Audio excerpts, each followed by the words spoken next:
Naturally, I was born in Philadelphia in the hospital. My mother died when I was born.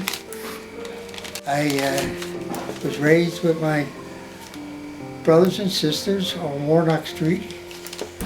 I have 2 brothers and 3 sisters who basically have all passed away except my one sister.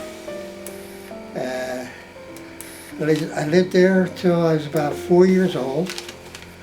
I was raised while I was there by my aunt and uncle, Margaret and Francis Freeman. I was born on July 13th, 1937, to William and Anna Walsh Cole at Episcopal Hospital. A year later, I had a sister, Mary Agnes. She died at the age of 18 months from mastoids. About 6 months later, I had a sister, Kathleen. And about a year and a half later, I had a brother, Billy. In June of 1943, my father was killed at Cramp's Shipyard. He was an iron worker, and it was a job-related accident. At the time of his death, we were living in Harrogate. Shortly after, we moved to Port Richmond to be closer to my father's family. When I was in 2nd grade, my brother Billy was killed by an Atlantic oil truck. It was a very sad time. Growing up in Port Richmond, I had a lot of friends and cousins. We spent a lot of times at the Cohocson Recreation Center and at Richmond School. In the summer, at the rec center, they had a pool. Girls' Day was Monday, Wednesday, and Friday. Boys' Day was Tuesday, Thursday, and Saturday. We could swim for 1 hour.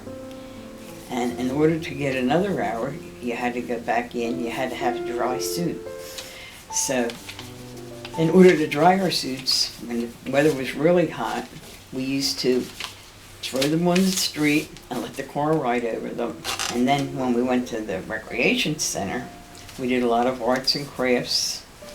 Then we also spent a lot of time in Camden, New Jersey. So that went on every other Sunday. We used to take the trolley and the L and the bus to visit my aunts. We used to go to this deli and would get bologna and would have bologna sandwiches.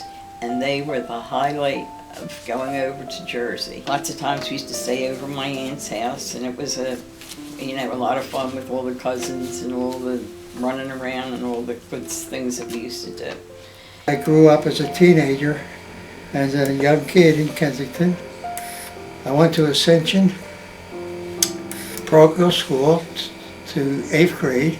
During that time, McPherson Square was a place that I either played in or hung out at. It was a park. I hung out with a crowd of guys. We had a great time on the corner. We used to sing songs, play wireball, play baseball. It was a hell of a place to learn to play ball, but we had a lot of fun there. We hung there till I guess I was about 18 years old. And then there was an opening of food fair stores, and that was just up the street from where I lived. So I went to work at food fair, and I met a lot of friends. And they had a warehouse, and in the warehouse a lot of young fellas worked. So all the girls and us, we got invited to a party over in Kensington, and that's where I met Charles Donahoe. I met my wife Joan for the first time at a party we had at a guy's named Cato's. A friend of mine, Bill Blaney, brought 4 girls from Food Fair. It was a company that they worked at, and we had a party, so he brought these 4 girls. And I saw Joan, I was attracted to her. The first time I actually went out with her was a friend of mine, Jimmy Kennedy, called me up and asked me if I would go out with him. There was 3 guys, including myself, and Joan was among the 3 girls. So we went to an ice cream parlor. So it was shortly after that somehow we started to date. I'm not exactly how it started. We just went to movies and places like that, stopped for coffee or something afterwards. We were going together about a year, and I went into service. I went in September 4th, 1956. Yeah. I went in for 3 years, I went to basic at South Carolina.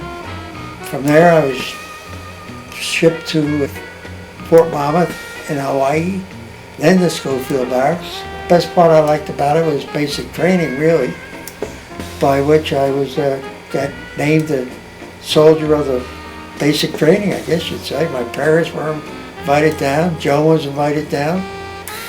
None of them could make it, so I got out in somewhere around August of 1959. And in the meantime, Joan and I had gotten much closer together. I used to come home on Christmas Eves every year, naturally spend my time with her. So he spent 26 months in Hawaii. He got home both Christmases that he was stationed there. And I waited until he came home, got engaged, and then it was to make the plans for the wedding. So Joan and her cousin Jack did most of the planning along with Grandma Cole. And we got engaged. We got married in October 24th of 59. Best thing I ever did in my life. He came home in August, and we were married in October 24th, 1959. And we had an apartment down in Port Richmond. And I found out that I was pregnant. Shortly after that, Michael was born. Michael was born May 29th, 1961 at Metropolitan Hospital. We were living with Grandma and Grandpa Freeman at the time. My mom and dad wanted us to buy this home in Parkwood, and Joan and I kept resisting for one silly reason or another. We really didn't particularly care for it. Eventually we bought it, and it's probably the best thing we ever did. We were, very happy. Our neighbors were really great neighbors. And then Colleen was born shortly after we moved into our house, but Colleen took a little time to be delivered. I think I was 7 weeks late, waiting for Colleen to be born. Our next door neighbor, Jerry Fretz, he was a fireman, and he happened to be on vacation. So he said to Pop, just stay, leave her stay, I'm here, I'll keep an eye on her, because we had to go all the way from Parkwood, all the way down to 2nd and Spruce to Metropolitan Hospital, and there was no 95.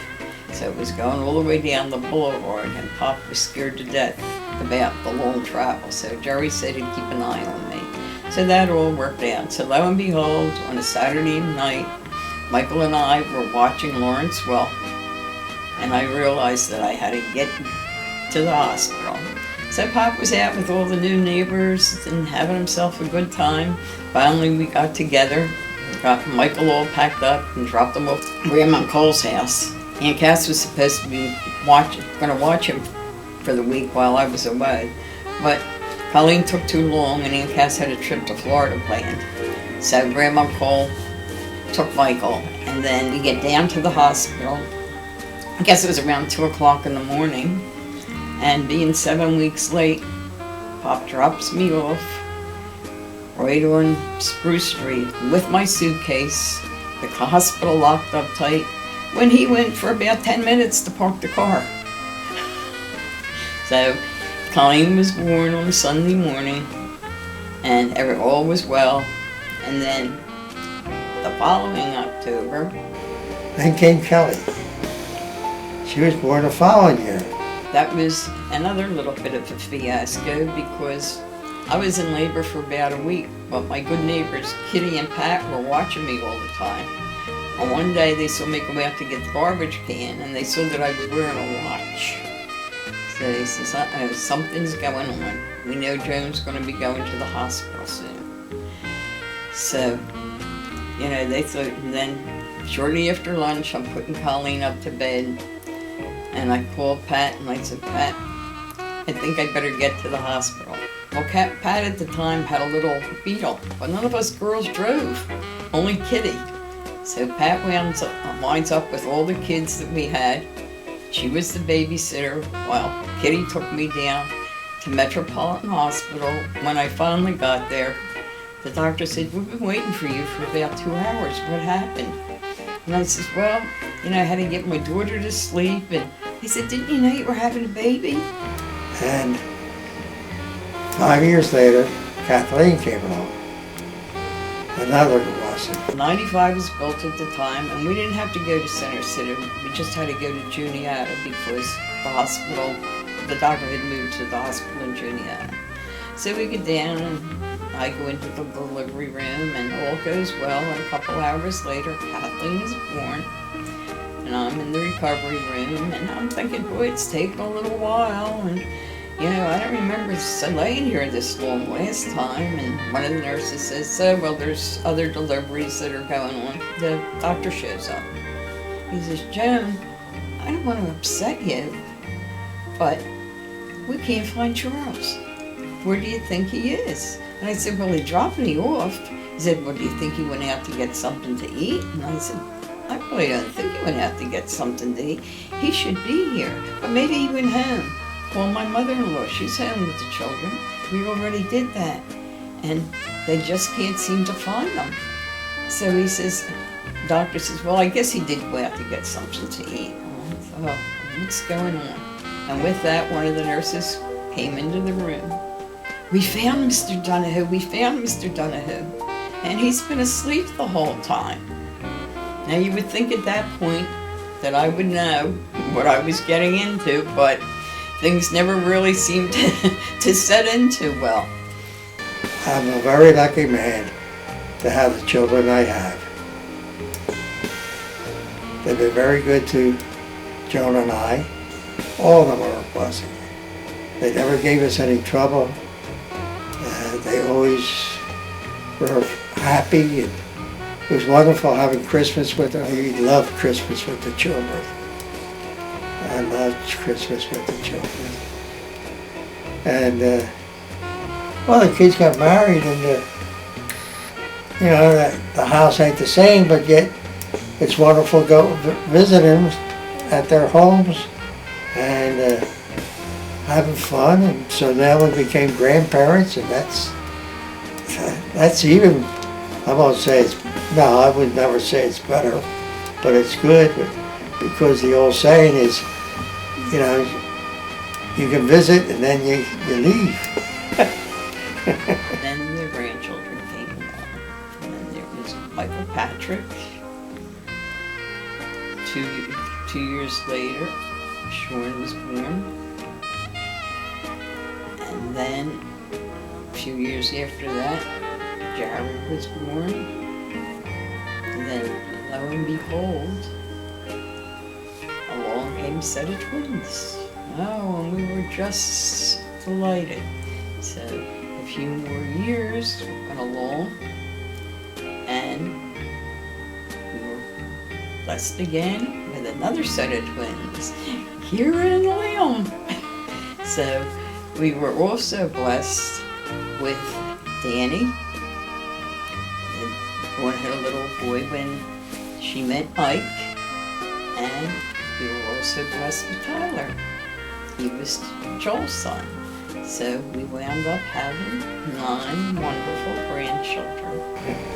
And thank God, children are for the young, because you just you could never keep up with the children. But if you were older and had them. So our life was really complete, and as it goes on, we've had lots of vacations together, lots of parties, lots of fun times. My life itself has been a wonderful life. Very, very fortunate person. Lovely wife. Lovely is not the word, how I could exist without her, I don't even know. I wouldn't even want to try to think about that. And my children, God has blessed me so much. It's unbelievable. Sometimes I just can't believe it. What would I want in life other than I have? I have to say nothing. I'm very happy. Very blessed. Between children and grandchildren. Just a wonderful life. So we've been a very, very blessed family in our 60 years.